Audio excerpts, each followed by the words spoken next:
California pet shelter using gun views as screening tool. A Thousand Oaks pet shelter is facing a barrage of hate-filled messages and threats since the owner announced that it has started screening potential adopters for their stance on gun ownership and reforms. Shelter Hope pet shop owner Kim Sill said in a recent newsletter that her team would add a question to its screening protocols: "Where do you stand on gun control?" But since multiple news outlets covered the shelter's decision, including a segment questioning the move Wednesday on Fox News' Tucker Carlson Tonight, Sill said she has received an onslaught of hateful messages and violent threats. To stay up to date with latest top stories, make sure to subscribe to this YouTube channel by clicking the button above this video. When reached Friday, Sill was too distraught to speak at length about the policy, saying she feared for her life after receiving so many threats.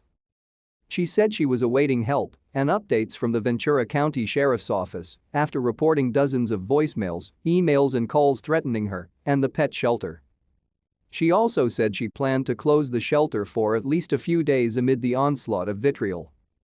Sergeant Jason Carroll, a public information officer with the Ventura County Sheriff's Office, said investigators were looking into the matter. He was unable to provide a count of the threats reported because they were continuing. "There's a very high volume of phone calls and emails coming in," Carroll said. "It's an ongoing thing." He also declined to confirm whether any threats had been deemed credible, but said investigators had been in touch with Sill since the issue entered the public discourse. "A large majority of the threats are from out of state, so they're working with outside agencies to determine if some of these are credible," Carroll said. In the newsletter, published last month, Sill wrote that the recent shooting in Uvalde, Texas, that killed 19 students and 2 teachers, as well as the 2018 shooting in Thousand Oaks that killed 12 people at the Borderline Bar and Grill, pushed her to make the change. "Our community of Thousand Oaks became part of all the other cities in America, now scarred with the reputation of a mass killing," the newsletter said.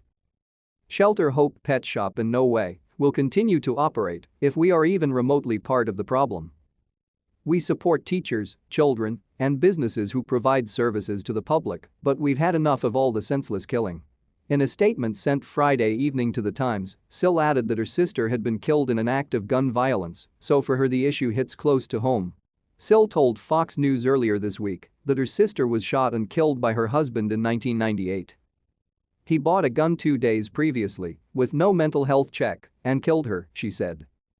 "My neighbors were gunned down at Borderline, and every mass shooting keeps burying the memory of them deeper and deeper," Sill wrote in her statement to The Times. "Although I might only be an animal rescuer, I have compassion for people and I wanted to do something after Uvalde. I thought that, if everyone did just one thing, we could make a difference." The newsletter explained that the shelter already had a lengthy interview process in place for people looking to adopt pets, including questions about age and living situations. "The question about gun control simply adds to that," Sill said. "We live in the only country in the world that continues to support weapons and not communities," Sill wrote. "We will continue to support our community, but if you are pro-guns and believe that no background check is necessary, then do not come to us to adopt." She told Fox News that pet adopters' stance on guns is relevant because she has been known to make house calls to respond to emergencies. "God forbid if you have a stroke and your wife calls me up and tells me to come to your house and get the dog," Sill said. "I might not feel safe coming to your house knowing that you are very radically opposed to me thinking it's not okay for an 18-year-old to have a gun." The shelter's June 1 Facebook post promoting the new policy has received almost 2,000 comments, the vast majority questioning it or disparaging Sill or her business. But Sill said Friday that she remains steadfast in her decision. "I'm trying to make a difference," Sill said. "A conversation needs to be held with every human I adopt to. I'm not advocating that everyone's guns should be taken away. I'm advocating for some common-sense legislation that will keep guns out of the hands of people who commit these mass killings."